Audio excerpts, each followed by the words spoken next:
Dhugaan argu namni Rabbi jasaa qabee mukatuu gabbaruu Khaaliqaa wallabee Nabi Muhammadin kan seenaan katabe abbeeraa saanii abaataa لا إله إلا الله بتانا السبب دستور من الله قرآن أنا قبو انده مواددون يمكر عربون واندم لواندم يمتساسبون بسلام سنة مكبار تلابسو التوابو لا إله إلا الله نبر سببو يقدمت مؤمن ويسرت باقبابو أحمد مهببو السلطان واجه وحده لا شريك له سيرة النبوية تكتون عن ببه بيا دنيا جرها الرئير قبدا بريف غاري دوا برون سفيدا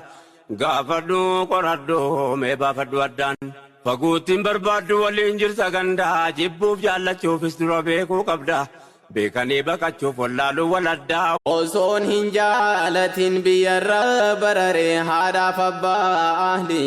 dhiisee biraa taree carraa jiru kiyyaa mokkoruudhaaf hiree rakkoowwan gurguddaa baay'eedhan agaree biyya irraa bahuun yaaddoo natti horee hiriyoota koos yaade kan duraan wal baree jireenyi kophaadhaa baay'ee na dabbare akkan ta'uu dhabee jiruun natti qorree jiruun biyya ormaa yaaddoo natti horee osoon yaadaa jiru rabbiin koo na furee markaza ol seenee barnoota jammaree obbolaa diiniidha rabbiin koo naaf hiree yaaddoof rakkoo keessaa rabbiin koo na furee barnoota naaf kennee rabbiin na sattaree baguman qabadde markaza lihsaani madda burqaa ilmi kalamurra bareedinni islaamaa manarraa jalqabaa dubbii haadhaaf abbaarraa waan hin dhaammadhuun qabaa dargaggoof dargaggeettiin dhagahaa yaa shabaabaa ahamma fedhee jiraattu addunyaan kun gabaabaa